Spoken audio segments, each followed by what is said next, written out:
Good morning, and a warm welcome to your show, Sunny Mornings, Los Angeles. I'm your host, Melissa, and it's Friday, October 10th. You'll be interested to know, 159 years ago, today in 1845, the United States Naval Academy was founded in Annapolis, Maryland, marking a moment of human achievement in education and leadership, a beacon of progress and aspiration. So now you know. And now, it's time for the Surf Report.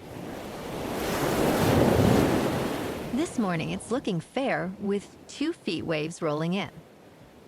Conditions are clean until around noon when they shift back to fair. Winds are onshore at 4 miles per hour now, picking up to 8 miles per hour by early afternoon. Best time to ride is at 8 a.m. with a 4-foot incoming mid-tide when the south swell is 1.5 feet at 12 seconds and the onshore wind is 2 miles per hour. The first high tide on Friday will be 6.5 feet at 11:30 a.m., followed by a 1/2 foot low tide at 7. The nearshore buoy at Santa Monica Pier reads 66 degrees for the water temperature. Conditions start off clean with waves around 2 to 3 feet on Saturday morning, offering a great morning session. As the day progresses, expect fair conditions with the same size. The winds shift to onshore in the afternoon. By Sunday, the surf remains steady at 2 feet, with cleaner conditions returning, making it the most favorable day of the period. This morning, there's a slight chance of showers and thunderstorms, and it feels like 66 degrees with 5 mile per hour wind. The sunset will take place at 6:26, and it will rise again tomorrow at 6:56. Looking ahead in the weather. Saturday will be sunny with highs near 70 and west-southwest winds, 5 to 15 miles per hour, gusting up to 25.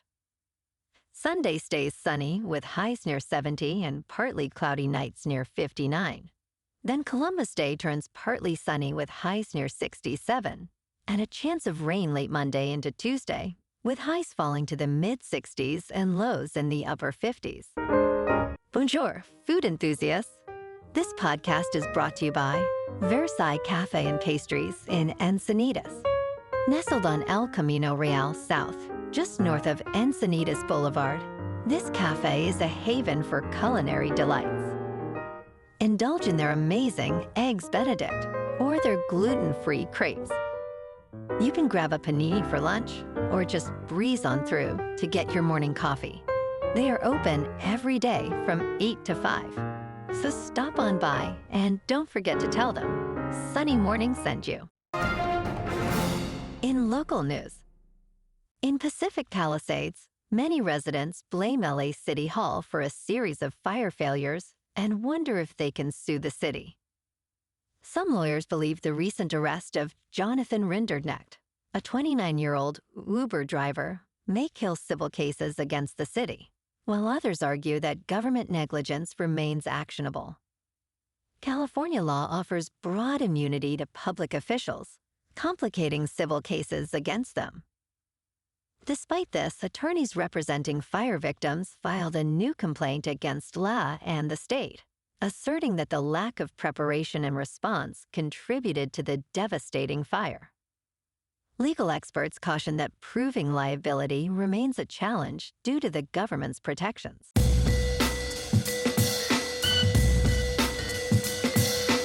Now on to sports. Last night on Thursday Night Football, the Giants beat the Eagles in a stunning upset, 34-17. Jackson Dart was 17 for 25, with 195 yards passing, 1 passing touchdown, 1 rushing touchdown, and no interceptions. Jalen Hurts was 24 for 33, with 283 yards passing, 1 passing touchdown, 1 rushing touchdown, and 1 interception. The Giants are now 2-4, and the Eagles fall to 4-2. And on Sunday Night Football this week, we got the 4-1 Lions in Kansas City to face the 2-3 Chiefs. Chiefs are favored by 2.5, with the over-under set at 52.5. Kickoff is at 8:20 Eastern on NBC. In college football tomorrow, number 7 Indiana is on the road against number 3 Oregon. Kickoff is at 3:30 Eastern on CBS. In local sports, this week we've got our 3-2 Chargers in Miami facing the 1-4 Dolphins. The Bolts are favored by 3.5, with the over-under set at 43.5. Kickoff is at 10 on CBS. And we also got the 3-2 Rams in Baltimore facing the 1-4 Ravens. The Rams are favored by 7.5, with the over-under at 44.5. Kickoff is at 10 on Fox. And in college football tomorrow, the now unranked 4-1 Trojans are at home facing number 15, 4-1 Wolverines. Kickoff is at 4:30 on NBC. And in baseball, Dodgers fans are celebrating a thrilling victory as the team defeated the Phillies 2-1 in 11 innings, securing their place in the National League Championship Series. A wild-throwing error by Phillies reliever Orion Kerkering allowed the Dodgers to clinch the National League Division Series 3-1. Dodger manager Dave Roberts acknowledged the brutal mistake, as Kerkering's panic led to the decisive error.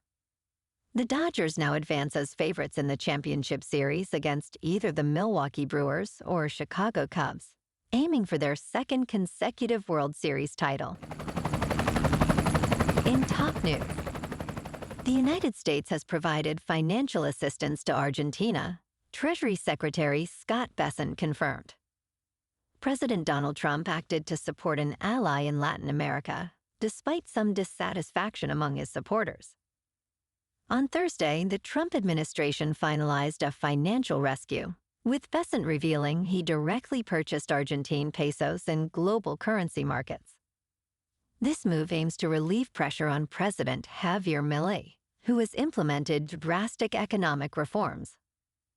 Along with this intervention, the United States has arranged a currency swap of $20 billion with Argentina's central bank. Economist Brad Setzer criticized the decision to buy pesos, noting Argentina's history of debt defaults.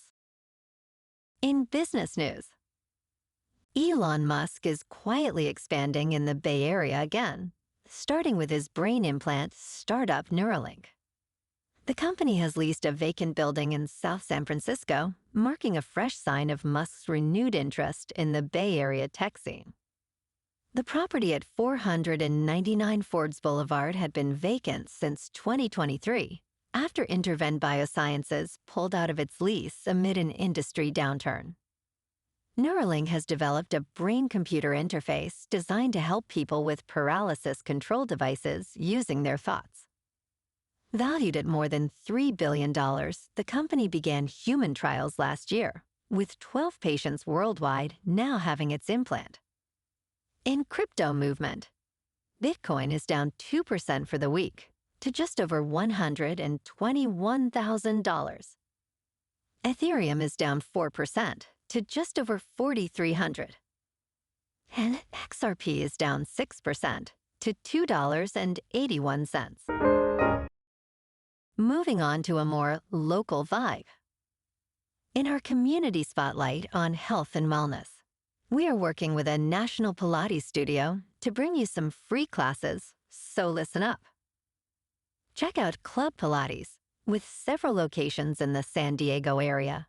Pilates presents a comprehensive wellness approach, cultivating strength, reducing tension, and elevating mental well-being. Scientific research affirms its benefits. So now you can check out Club Pilates for a free class, with locations in Encinitas, Solana Beach, Oceanside, La Jolla, and more. Just be sure to tell them Sunny Morning sent you by. And now, back to the show. Let's talk tech. OpenAI did not expect Sora's copyright drama. When it released its new AI-generated video app Sora, it included an opt-out policy for copyright holders. However, after a backlash over content, CEO Sam Altman announced a policy reversal to allow rights holders to decide how to proceed. Altman acknowledged that responses to the app were unexpectedly nuanced, with many wanting more control over their likenesses. Concerns over misinformation from hyper-realistic videos also surfaced, prompting discussions about the app's watermark. Despite initial challenges, Sora remains a top app on Apple's App Store, indicating strong demand. And in entertainment news, in Good Luck, Have Fun, Don't Die, Sam Rockwell portrays a disheveled man from the future, sent back to save humanity from an impending artificial intelligence uprising. Dressed in a plastic raincoat and mismatched shoes, he embodies the chaotic energy of a Terry Gilliam character. His mission? To find unlikely heroes among the late-night crowd at a diner in Los Angeles. This irreverent film combines elements of time loops and video games, with Rockwell's character trying to break a cycle over numerous attempts. It challenges perceptions of reality, while also critiquing our screen-obsessed society. Well, alrighty folks, it's time for the quote of the day. And today, our quote comes from the American poet and essayist, Ralph Waldo Emerson. And he said, "The only person you're destined to become is the person you decide to be." And that's a wrap for this morning. You can check out our Instagram, YouTube, and TikTok for some captivating aerial videos with local news and the surf reports. Have an amazing day, my good friends. We'll see you tomorrow with another episode of Sunny Mornings, Los Angeles.